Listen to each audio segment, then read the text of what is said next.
नमस्कार।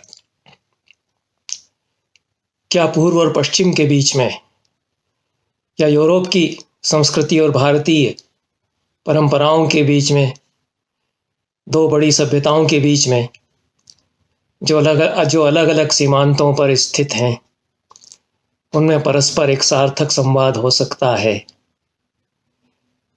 या केवल उनमें मुठभेड़ हो सकती है संस्कृतियों के बीच में, सभ्यताओं के बीच में, जिसको क्लैश ऑफ सिविलाइजेशन हटिंगटन कहते हैं। इस सवाल के साथ हमने एक चर्चा आरंभ की।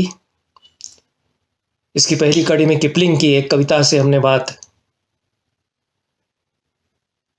आरंभ की थी, जिसमें उन्होंने कहा कि पूर्व पूर्व है, पश्चिम पश्चिम है, ये दोनों कभी मिलेंगे नहीं जैसे धरती और आकाश। लेकिन जब दो ताकतवर लोग आमने सामने होते हैं तो जाति और नस्ल की सीमाएं टूट जाती हैं, इत्यादि।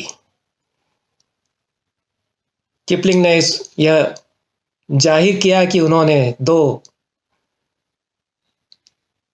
ध्रुवों के बीच में मेलजोल करा दिया है, जबकि जिस तरह से उस कविता का पाठ मैं करता हूँ, उसमें कोई संवाद नहीं बनता। दो ताकतवर लोगों के बीच में दोस्ती की एक बात है, पर उसमें भी एक दोस्त के भीतर सत्ता का अहंकार है और दूसरा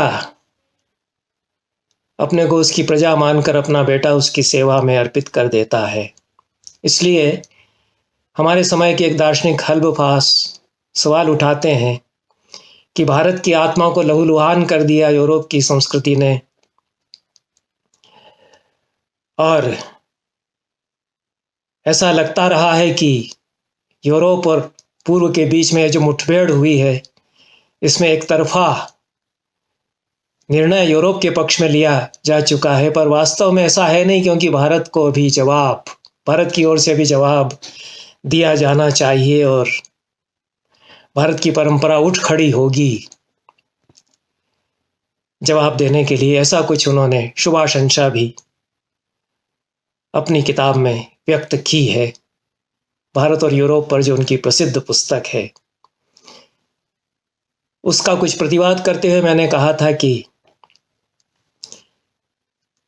दो संस्कृतियों के बीच में एक तरफा जवाब नहीं होता है, या कायक इस तरह से जवाब नहीं दिया जाता। संस्कृतियों के बीच में संवाद की लंबी प्रक्रिया हुआ करती है, और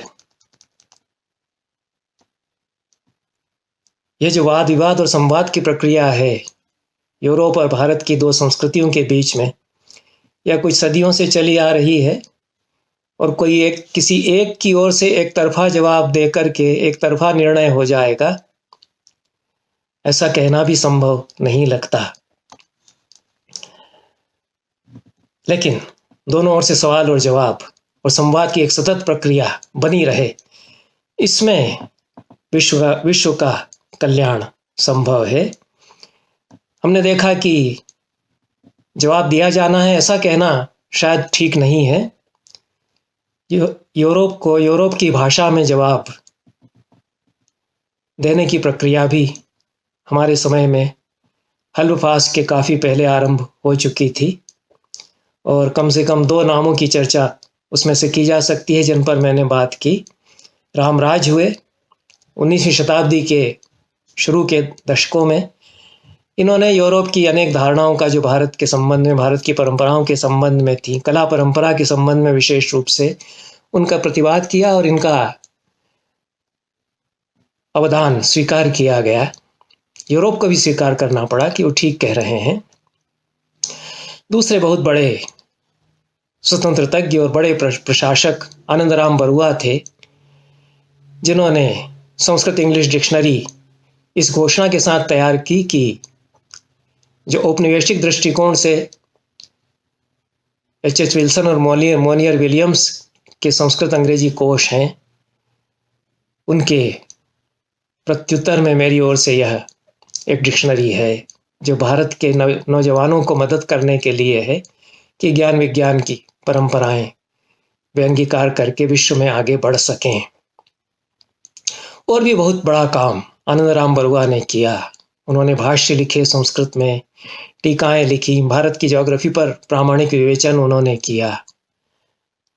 ये दोनों विद्वान यूरोप की भाषा में, जिसको मैं कहता हूँ, या बहुत बड़े दिग्गज विद्वान हमारे बीच जो रहे हैं, क्षेत्रेश चंद्र चट्टोपाध्याय, वो कहते थे कि साहबों को साहबों की भाषा में जवाब देना कभी कभी जरूरी होता है। तो उस भाषा में उन्होंने साहब लोगों को जवाब दिया। आज इस पर भी हम चर्चा आरंभ करेंगे कि संवाद चूंकि एक तरफ से नहीं होता, संवाद यदि होता है कुछ व्यक्तियों के बीच, दो व्यक्तियों के बीच, दो सभ्यताओं के बीच, दो संस्कृतियों के बीच, या अनेक सभ्यताओं और अनेक संस्कृतियों के बीच में, तो हमेशा कई स्तरों पर कई तरफ से वह होता है, एक तरफा नहीं हुआ करता। तो क्या यूरोप की तरफ से सार्थक संवाद की शुरुआत कभी की गई? इस पर भी हम बात करेंगे। और ये दोनों ओर से जो संवाद की प्रक्रिया है वो कितनी सार्थक बन सकती है, कितनी उसमें विफलताएं हो सकती हैं, इस पर हम इस चर्चा के द्वारा समझने का प्रयास करेंगे। जैसा मैंने कहा कि सदियों पहले से दोनों ओर से कोशिशें होती रही हैं कि एक दूसरे को समझा जाए। मौर्य काल में मेगस्थनीज आए थे, उन्होंने इंडिका लिखी, बड़ी किताब है, बहुत बड़ा योगदान माना गया भारत के इतिहास को समझने के लिए। ईसा से 300-400 साल पहले की जो भारत की स्थितियां हैं उनको जानने के लिए बहुत प्रामाणिक दस्तावेज मेगस्थनीज ने अपनी किताब में तैयार किया। हालांकि मूल रूप में उनकी पुस्तक मिलती नहीं है, लेकिन अन्य रूप में प्राप्त होती है, और वह 250 साल पहले तैयार किया गया एक बड़ा दस्तावेज यूरोप की ओर से, ग्रीक देश से आए हुए एक राजदूत की ओर से भारत को समझने के लिए निश्चित रूप से था। ये सिलसिला चलता रहता है, यात्री आते रहे भारत को समझने के लिए, भारत की परंपराओं का अध्ययन करने के लिए, कुछ जिज्ञासा के भाव से आए कि क्या यहाँ आकर के हम कुछ सीख सकते हैं, कुछ कौतुक के भाव से आए, सैलानी के भाव से आए, लेकिन संवाद तो कुछ न कुछ उन्होंने किया। मार्को पोलो बहुत प्रसिद्ध यात्री हैं और वेनिस के निवासी थे। बड़ा संस्कृति प्रिय देश है, बहुत सुंदर जगह है वेनिस, कला की क्या परंपराएं वहां पर हैं, जाकर के देखने पर ही पता चलता है। मार्को पोलो 1288 से 1299 के बीच 4-5 साल की अवधि में दक्षिण भारत में रहे। उन्होंने अपनी यात्राओं का वृत्तांत लिखा है और भारत के साथ एक साक्षात्कार उन्होंने भी किया, यूरोप की दृष्टि से भारत को जानने का, समझने का।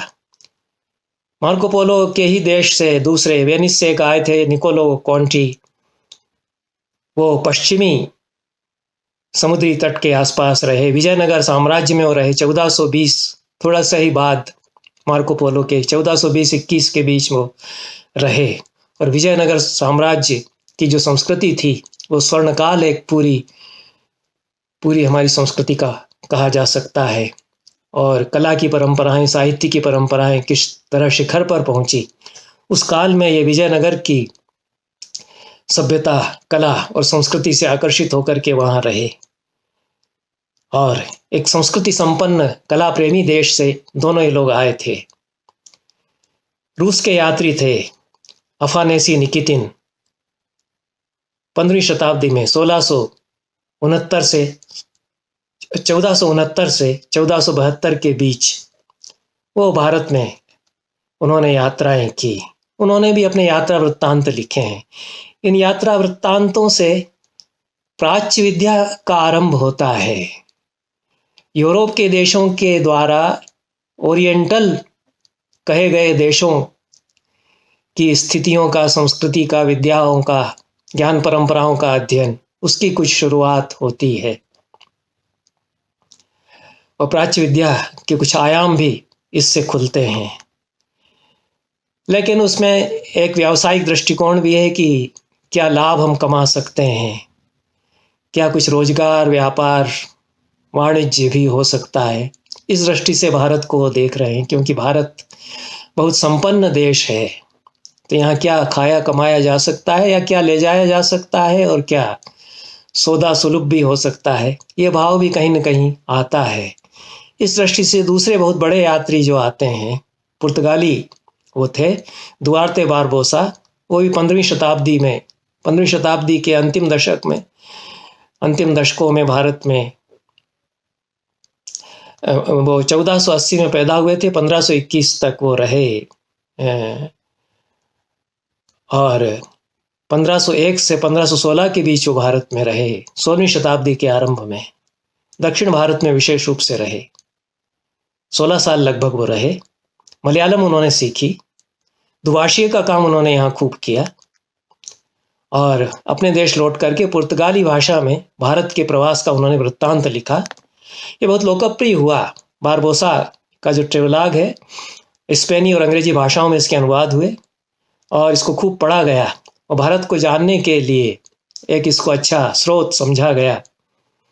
और जो यात्री भारत से आए वो बारबोसा की किताब पढ़ के कई बार आते थे। कौतुक उनके भीतर रहता था कि भारत को जानना और समझना है। तो डच आए, अंग्रेज आए, फ्रांसीसी पर्यटक भी यहाँ खूब आए। इस किताब के छप जाने के बाद से भारत में टूरिज्म बढ़ा, सैलानियों की संख्या बढ़ी, कौतुकवश जिज्ञासावश आने वाले यात्रियों की संख्या भी बढ़ी और व्यापार की दृष्टि से यहाँ क्या संभावनाएं हैं, यह देखने के लिए आने वालों की भी संभावनाएं बढ़ी। इस दृष्टि से दूसरे बड़े यात्री वास्को डी गामा हैं, प्रसिद्ध हैं। दक्षिण भारत में 1498 में वो पहुंचे। वो व्यापार के लिए कौन कौन से रास्ते हो सकते हैं हमारे देश से यहाँ तक, ये खोजते हुए निकले थे और केवल एडवेंचर के लिए, कौतुक के लिए, रोमांचक कुछ होगा देखने सुनने का, इसके लिए वो नहीं निकले थे। वाणिज्य की संभावनाएं तलाशने के लिए वो विशेष रूप से निकले थे। उनका वृत्तांत है। उसके बाद दूसरे यात्री पुर्तगाल से गास्पर कोरिया आए, 1512 से 14 के बीच में वो रहे। इन्होंने भी लीजेंड्स ऑफ इंडिया नाम से अपनी किताब में भारत का विशद वर्णन किया है और लिंडास डा इंडिया ऐसा कुछ उसका स्पेनिश में कदाचित नाम है। भारत का इतिहास, भारत की संस्कृति और परंपराओं का वर्णन 1550 ईस्वी तक की जानकारी प्राप्त करके इन्होंने इसमें उपनिबद्ध किया। उसके बाद बहुत ही लोकप्रिय जो यात्रा वृत्तांत लिखने वाले हैं भारत के बारे में, यूरोप से आने वाले यात्रियों में, वो भी पुर्तगाल के हैं। और पुर्तगाल ने किस प्रकार से भारत को उपनिवेश बनाने की कोशिश की, विजय भी प्राप्त की, इसका भी उन्होंने बहुत लेखा जोखा प्रस्तुत किया है।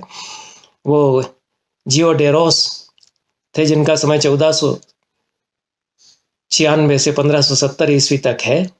वो शासकीय अधिकारी भी थे पुर्तगाल सरकार के और उनका वृत्तांत है। इसके साथ ही जर्मन और फ्रेंच यात्रियों की संख्या भी काफ़ी रही 16वीं, 17वीं, 18वीं शताब्दियों में और उन्होंने काम भी किया भारत को समझने के लिए। भारत विद्या जिसको इंडोलॉजी कहा जाता है या प्राच्य विद्या जिसको ओरिएंटल लर्निंग कहा जाता है, ओरिएंटल स्टडीज़ का अनुशासन कहा जाता है, उसके विकास में इन लोगों का योगदान रहा। फ्रेंच यात्री जो मूलतः डॉक्टर थे, एफ वर्नियर, वो मुगल दरबार में रहे 12 वर्ष तक। प्रसिद्ध है उनका ट्रेवलॉग भी, उनका प्रवास का वृत्तांत भी बहुत प्रसिद्ध है। और मुगल दरबार का, यहाँ की रीति रिवाजों का, अकबर और खासतौर से शाहजहाँ, अकबर नहीं, शाहजहाँ के समय की जो स्थितियाँ हैं उनका अच्छा वर्णन इन्होंने किया है। काफ़ी घूमे फिरे भी। जर्मनी से जेसुइट हेनरी क्रोथ आए, आगरा में रहे वो 10 साल, 1650 से 1660 के बीच में। संस्कृत उन्होंने सीखी यहाँ के पंडितों से। संस्कृत व्याकरण उन्होंने लैटिन भाषा में लिखा जिसमें उन्होंने देवनागरी के अल्फ़ाबेट, देवनागरी की वर्णमाला का उपयोग किया, ये बड़ी बात थी। और पाणिनि व्याकरण के स्थान पर सारस्वत व्याकरण जो अनुभूति स्वरूपाचार्य का है उसका इन्होंने उपयोग किया। और पंचतत्व प्रकाश वेणीदत्त की एक पुस्तक है, उसकी प्रतिलिपि इन्होंने तैयार की। कोश भी इन्होंने तैयार किया 1644 ईस्वी में। संस्कृत से लैटिन का। ये भारत के अध्ययन की शुरुआत एक तरह से इन यात्रियों ने जिस प्रकार से की है, और इसको एक बड़े विद्वान हमारे समय के हैं, फ्रांस देश के अच्छे पंडित हैं, व्याकरण के और संस्कृत साहित्य के प्रकांड विद्वान हैं, पीरे सिल्वें फिलियोजा। उन्होंने स्वीकार किया कि संस्कृत भाषा और शास्त्र परंपरा का पहला वैज्ञानिक निरूपण इसने किया।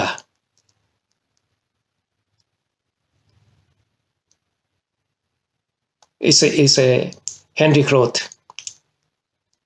ने। दूसरा एक यात्री जो जर्मन देश से आया वो अर्नस्ट हैंक्सलीडन था। वो केरल में कुछ समय तक रहा, 18वीं शताब्दी के शुरुआत के दौर में। उसने भी मलयालम सीखी, संस्कृत भाषा का भी अभ्यास किया, संस्कृत व्याकरण पढ़ी, और लैटिन में संस्कृत व्याकरण उसने भी लिखी, और मलयालम में भी उसने लेखन किया। यहाँ इस देश में रह करके यहाँ की भाषा में लिखना, कविताएं उसने लिखी मलयाली भाषा में, यह उल्लेख प्राप्त होते हैं। दक्षिण में रहते हुए दक्षिण की भाषाओं का अभ्यास इन यात्रियों ने किया। उसमें बेशी इटली के एक यात्री थे जिन्होंने तमिल भाषा का अभ्यास किया, तमिल का व्याकरण उन्होंने लिखा। और बंगाल में भी कुछ यात्री रहे, फ्रांस के जेफ पोन्स, ये बंगाल में रहे, चंद्रनगर में 1726 से 36 के बीच में, और भारत में 1752 तक ये मौजूद थे। इन्होंने भी संस्कृत व्याकरण लिखा और संस्कृत साहित्य पर इन्होंने जर्मन भाषा में किताब लिखी। 50 पृष्ठों की एक पुस्तिका इन्होंने लिखी। 200 के लगभग पांडुलिपियां इन्होंने यहाँ संग्रहित की, और फ्रांस में किंग्स लाइब्रेरी में इनको ले जा करके इन्होंने जमा कराया। चोरी करके ले गए यह नहीं कहना चाहिए, संग्रहित की हैं, या तो खरीदी हैं या प्रतिलिपियां तैयार की हैं, और ज्ञान की परंपरा के विकास के लिए इनको ले गए हैं ताकि दूसरे लोग भी ज्ञान का प्रकाश प्राप्त कर सकें। यह कहने में हमको बड़ा सुख सा मिलता है कि हमारे यहाँ से चुरा के ले गए और उन्होंने ये कर दिया वो कर दिया। ऐसा कुछ वास्तव में नहीं था। जीन बैप्टिस्ट जोसेफ जेंटिल ये बड़े यात्री थे। 1752 में भारत में आए। 1773 में अवध की रियासत में इन्होंने नौकरी की, और शुजाउद्दौला नवाब जो थे इनके निधन तक ये अवध में रहे। 1775 में शुजाउद्दौला गुजर गए। हिंदुस्तानी का बहुत अच्छा अभ्यास इन्होंने किया, इस देश के लोगों से संवाद किया, यहाँ रहकर के काम भी इन्होंने खूब किया। इस्लाम और सनातन धर्म दोनों की परंपराओं का अध्ययन किया, दोनों की संस्कृतियों का अध्ययन भी किया, दोनों तरफ की पांडुलिपियों का भी इन्होंने संकलन किया, और कला परंपरा में इनकी बड़ी रुचि थी। पेंटिंग, इलस्ट्रेटेड मैन्युस्क्रिप्ट भी इन्होंने संकलित किए, संग्रहित किए, और अच्छे पंडित ये माने गए अपने समय के। जो पंडित हो जाता है तो उससे संवाद फिर यहाँ के देश लोग करते हैं, आदर भी उसको मिलता है। इसलिए उमाशंकर पांडे एक अध्येता हैं, उन्होंने लिखा है कि लखनऊ और फैजाबाद इन दोनों को एक सांस्कृतिक केंद्र बनाने में जीन बैप्टिस्ट जोसेफ ने बड़ा काम किया इस दिशा में। और लुई 16वें के राजकीय पुस्तकालय में उसने ले जा करके यहाँ की पांडुलिपियां जमा की। तो सिलसिला चला आ रहा था भारत के अध्ययन का, भारत से संवाद करने का, यहाँ के लोगों से बातचीत करने का, यहाँ के रीति रिवाजों, परंपराओं और संस्कृति को अपने देश के लोगों को समझाने का। तो यह संवाद उस तरफ से भी इस प्रकार से शुरू हुआ। इसमें कुछ व्यावसायिक दृष्टिकोण भी रहे, निश्चित रूप से कौतुकी वृत्ति इसके पीछे थी ही, सैलानी वृत्ति थी ही, लेकिन जिज्ञासा भी थी, और संवाद करने के सिलसिले को आरंभ करने का भी एक यत्न था। पुर्तगाल के लोग बहुत औपनिवेशिक दृष्टिकोण से आए, लेकिन वहाँ से कई पंडित भी पैदा हुए संस्कृत का अध्ययन करने वाले। 1651 ईस्वी में अब्राहम रोजर ने भर्तृहरि के सुभाषितों का पुर्तगाली भाषा में अनुवाद किया। भर्तृहरि काव्य के डच और जर्मन में भी अनुवाद इसी समय किए गए, और हर्डर जर्मनी के एक दार्शनिक थे, वो बहुत प्रभावित हुए इन अनुवादों से, और उन्होंने स्वीकार किया कि इन अनुवादों को पढ़ करके, भर्तृहरि के शतकों के अनुवाद पढ़ करके उन्हें आध्यात्मिक शक्ति प्राप्त हुई है। और यूरोप में प्रचार प्रसार हुआ डच भाषा में जो अनुवाद किए अब्राहम रोजर ने भर्तृहरि शतक के, उनके द्वारा। तो वहाँ से जर्मन भाषा में अनुवाद होना, और फिर जर्मन देश के बुद्धिजीवियों और कवियों का प्रभावित होना। तो कैरोलिन फान गुंदेरोद एक कवि थी जर्मन भाषा की, उन्होंने तो भर्तृहरि शतक का एक श्लोक अनुवाद में अपनी समाधि पर स्मृति लेख के रूप में अंकित कराने के लिए चुना था कि ये मेरी ग्रेव पर, मेरी समाधि पर ये लिखा जाए, इसका अनुवाद, इस श्लोक का। लैटिन भाषा में सांख्य कारिका का अनुवाद 1832 में इसी परंपरा में किया गया, और संस्कृत साहित्य के बारे में कुछ थोड़ा बहुत लेखन भी आरंभ हुआ इस प्रकार से। लेकिन एक बहुत बड़ा जो नाम आता है, जो एक प्रतीक बन गया पूर्व और पश्चिम के बीच में एक सेतु का और संवाद का, वो एंकेटिल दुपेरो का नाम है। एंकेटिल दुपेरो एक सनकी किस्म के आदमी थे। फ्रांस से वो घूमते घामते भारत पहुंचे। सृष्टि का रहस्य खोजने की सनक उन पर सवार थी, और जो बाइबल में सृष्टि का वर्णन है उसके हिसाब से मैं प्राचीन संस्कृतियों का पता लगाऊंगा, यह सोच करके वे निकले, भारत आए, और उनको लगा कि पूर्व में शायद उनके सवालों का जवाब मिल सकता है। घूमते घामते वो गुजरात में सूरत पहुंच गए। सूरत में उनको अवेस्ता की एक प्रति मिली, और अवेस्ता का अनुवाद उन्होंने कर डाला। मूल अवेस्तन भाषा से, पहलवी भाषा से नहीं, बल्कि फारसी अनुवाद उसका प्राप्त था। पारसी लोग आ गए थे 7वीं 8वीं 9वीं शताब्दी में। इस्लाम का एक जो उदय होता है, उसके बाद वहाँ से कुछ अन्य मतावलंबी, अन्य धर्मावलंबी भाग करके जो अन्य देशों में पहुँचे, उसमें से पारसी लोग भारत में आए, और गुजरात में सूरत में वो जा कर के सेटल्ड हुए। उसमें से नरियो संघ एक पंडित थे उनके बीच, जिन्होंने संस्कृत भी सीखी और अवेस्ता का संस्कृत में अनुवाद किया, और फिर फारसी में भी अनुवाद किए गए। तो यह एंकेटिल दुपेरो फारसी उन्होंने सीखी थी, और फारसी अनुवाद से उन्होंने अवेस्ता का अनुवाद 1759 में लैटिन भाषा में उन्होंने किया। और संस्कृत अनुवाद का भी पता उन्होंने लगाया।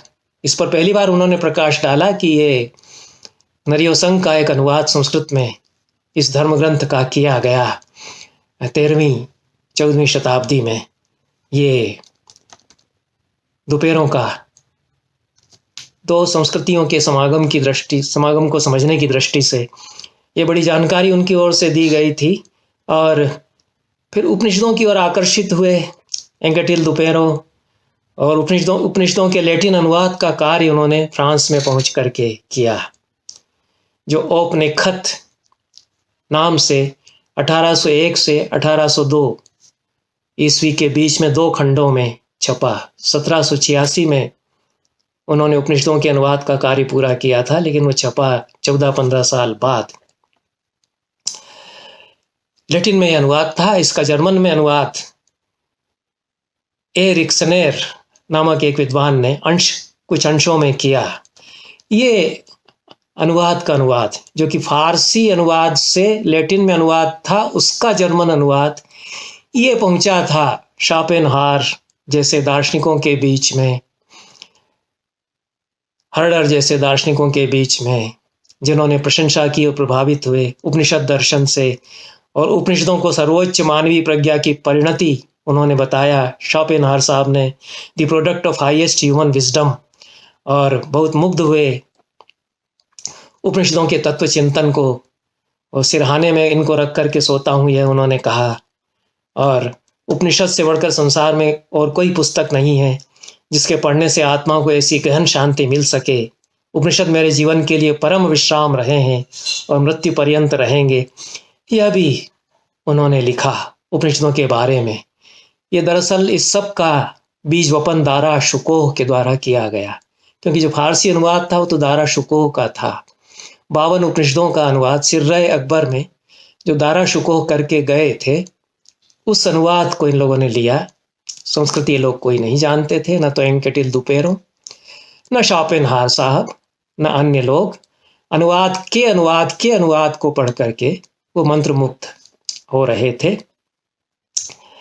उसमें योगदान मूल रूप से 17वीं शताब्दी के सूफी दार्शनिक, तत्व दृष्टा और दो संस्कृतियों के बीच में समागम की बड़ी कल्पना, विराट स्वप्न की तरह करने वाले वो दारा शुकोह थे। बहुत सारी भ्रांतियां उनके बारे में हैं, लेकिन हम पश्चिम की ओर से जो पहल की जाती रही है उस पर बात कर रहे हैं।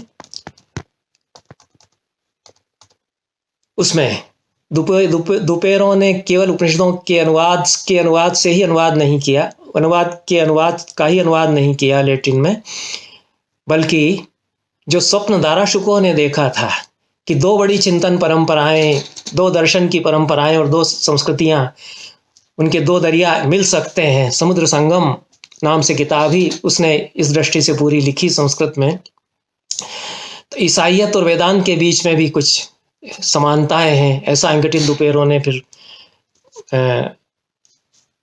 सूचित किया, संकेतित किया, और वैश्विक संवाद के एक सेतु के रूप में भारतीय चिंतन परंपराओं का नवाविष्कार एंकेटिल दुपेरो ने किया। एडवर्ड सईद एक उत्तर आधुनिक विचारक हैं। उनकी किताब बहुत चर्चित है, ओरिएंटलिज्म नाम से। उन्होंने उस किताब में लिखा है कि एंकेटिल दुपेरो ने भूमध्य सागर के तटीय देशों की मानवता का शोधन और विस्तार करते हुए मानवीय प्रतिभा के दो गोलार्धों के बीच एक समान धारा को खोज निकाला, और आगे चल करके जो बहुत बड़ा विमर्श का उपक्रम हुआ, संस्कृत, ग्रीक और फारसी के बीच में समानताएं खोजते हुए तुलनात्मक भाषा शास्त्र का, उसका भी एक बीज वपन एंकेटिल दुपेरो के द्वारा किया गया। 1755 में भारत आया था एंकेटिल दुपेरो, और 1762 में पेरिस वो लौट करके गया। जितना जो कुछ काम उसने किया, यहाँ तो घूमता रहा और अवेस्ता का अनुवाद उसने किया कुछ समय यहाँ रह करके, लेकिन भारत के लिए विशेष कार्य जो उसने किया वो पेरिस लौट करके किया। उसका सम्मान भी इसके लिए फ्रांस में किया गया। उसको प्राच्य भाषाओं के व्याख्याता के रूप में किंग्स लाइब्रेरी में, राजकीय जो पुस्तकालय था पेरिस में, उसमें नौकरी दी गई 1762 में। और उसके बाद समर्पित भाव से दुपेरो काम करता रहा इस क्षेत्र में। उसने संस्कृत की पांडुलिपियों के दस्तावेजीकरण का उस लाइब्रेरी में रह करके कार्य किया। संस्कृत व्याकरण उसने लिखी, संस्कृत डिक्शनरी भी बनाई, और दारा शुकोह के पर्शियन अनुवादों का अनुवाद किया, जो कि जीन बापिस्टे जेंटिल, जिसकी चर्चा मैंने की है, वो यहाँ से ले गया था। और उसने फिर एंकेटिल दुपेरो को वो पोथी, पांडुलिपि दारा शुकोह के फारसी अनुवाद की दी। फारसी चूंकि पढ़ सकते थे ये लोग, सब फारसी सीख करके ही आते थे या यहाँ आकर के सीखते थे, क्योंकि फारसी बहुत बड़ा द्वार, अरब देश और फारसी भाषा, ये यूरोप और भारत के बीच में बहुत बड़ा सेतु और द्वार बने रहे। और बहुत सारे हमारे ग्रंथ फारसी अनुवादों के माध्यम से यूरोप में पहुंचे। पंचतंत्र हैं, ये सब की कहानियां हैं, और भी अन्य कथा ग्रंथ हैं या उपनिषद हैं। तो ये जेंटिल के द्वारा दिए गए मैन्युस्क्रिप्ट या पांडुलिपि का उपयोग करके एंकेटिल दुपेरो ने जो लैटिन भाषा में अनुवाद किए, वो एक बड़ी क्रांतिकारी भूमिका उनकी रही भारत की ज्ञान परंपरा को यूरोप के सामने प्रस्तुत करने में और भारतीय तत्व चिंतन की ओर अभिमुख बनाने में वहाँ के दार्शनिकों को, और उस पर एक चर्चा की शुरुआत भी यूरोप के दर्शन में किसी न किसी रूप में उसके द्वारा हो सकी। भले ही हीगल जैसे दार्शनिक पूरी तरह से उससे प्रभावित और सहमत न भी हुए हों, लेकिन अनेक ग्रंथों का प्रणयन भी एंकेटिल दुपेरो ने भारतीय विद्या, प्राच्य विद्या के बारे में फ्रेंच भाषा में बाद में किया। 1778 में उन्होंने लेजिस्लेशन ओरिएंटेल नाम से किताब लिखी। फिर रिसर्चेज हिस्टोरिक्स एट जोग्राफिक सुर इंडे, ये किताब उन्होंने भारत के इतिहास और भूगोल को लेकर के लिखी। इंडिग्नाइट दू कॉमर्स, भारत में वाणिज्य, इस पर उन्होंने 1779 में पुस्तक लिखी। और इंडियन रेपो एवेक यूरोपे, ये 1798 में उन्होंने किताब लिखी, यूरोप की दृष्टि से भारत का एक दस्तावेज।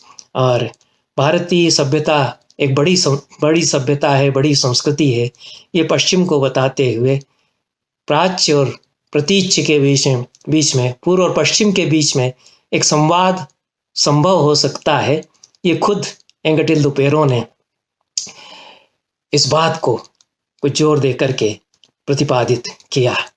दुपेरो ने जो काम किया है उससे एक युग का आरंभ भी हुआ, जिसको भारतीय विद्या के अध्ययन में या प्राच्य विद्या के अध्ययन में एक रोमांटिक ओरिएंटलिज्म कहा जाता है। एक रोमानियत का दौर है, एक बड़े रोमांस की दृष्टि से भारत को और प्राच्य देशों को देखा जाता रहा है, मुग्ध भाव से भी देखा जाता रहा है। वस्तु स्थिति की बजाय चूंकि पूरी तरह से एक दूसरी संस्कृति, दूसरी सभ्यता, दूसरी परंपरा से आए हुए लोग हैं, तो उनको ये जो दूरियां हैं उनके कारण एक आकर्षण होता है अन्य देश के प्रति। तो एंकेटिल दुपेरो के काम से वह पैदा हुआ। उनमें से एक दार्शनिक थे फ्रेडरिक श्लेगल, जर्मनी के। संस्कृत उन्होंने बाद में पढ़ी, उसके पहले ही उन्होंने कहा था कि संस्कृत एक कुंजी बनेगी हमारे लिए, भारत की प्रज्ञा और भारत की मेधा की हमको आवश्यकता पड़ेगी। और बाद में उन्होंने यूबर डी स्प्राखे उन वीशिट देर इन दियर नाम से जर्मन भाषा में on the language and wisdom of Indians 1808 में किताब लिखी, जिसको नीरज सिंह चौधरी ने कहा कि यह यूरोप में एक पुनर्जागरण की शुरुआत का एक बड़ा दस्तावेज है, manifesto of a new renaissance for Europe from India, ऐसा उन्होंने उस किताब को वर्णित किया है। और भी यात्री आते रहे भारत में, जिन्होंने भारत को समझाने में, यूरोप के लिए भारत की परंपराओं को प्रस्तुत करने में कुछ अच्छा योगदान दिया। उसमें जोसेफ डे गुइनेस, ये भी फ्रेंच यात्री थे और कॉलेज डे फ्रांस में प्रोफेसर रहे भारतीय इतिहास के, ये भी भारत आए और इन्होंने भागवत पुराण के फ्रेंच अनुवाद का उपयोग किया, अध्ययन किया, जो कि मेरिडास पिल्लई जो तमिल भाषा के अच्छे जानकार थे, उन्होंने फ्रेंच सीख करके उनके लिए किया था। और ये गुइनेस का एक कार्य है कि पुराणों में जो इतिहास और भूगोल वर्णित है उसका उन्होंने तुलनात्मक अध्ययन, जो ग्रीक यात्रियों ने भारत के इतिहास और भूगोल का वर्णन किया है, उससे उन्होंने तुलनात्मक अध्ययन उसका किया। और सेल्यूकस और चंद्रगुप्त मौर्य की जो संधि हुई थी उस समय मेगास्थनीज ने जो वृत्तांत लिखा था, उसका पुराणों में वर्णित भूगोल और इतिहास से उन्होंने अध्ययन किया।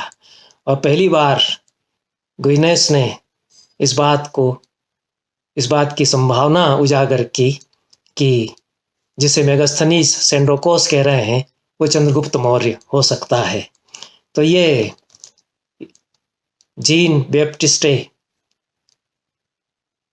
जोसेफ जेंटिल और एंगटिल दुपेरो आदि पश्चिम के देशों से आए हुए यात्रियों के वृत्तांतों से, उनके अध्ययनों से, पूर्व देशों के साहित्य, धर्म और संस्कृति के अध्ययन की दिशा में एक रोमांटिक प्रस्थान प्राच्य विद्या का बना, जिसमें कि एक सम्मोहन भरा आकर्षण प्राच्य देशों के प्रति है और एक आध्यात्मिकता के लिए ललक है कि जिस आध्यात्मिकता की हम खोज करना चाह रहे हैं वो वहाँ से हमको मिल सकती है। सराहना का भाव उसके पीछे है। और एक और प्रस्थान प्राच्य विद्या का इसके समानांतर चल पड़ता है, जिसमें कौतुक और उत्सुकता है और उपभोक्तावादी रुझान भी है, जो आगे चल करके एक औपनिवेशिक काल में परिणत होता है। आगे इस चर्चा को जारी रखेंगे। धन्यवाद।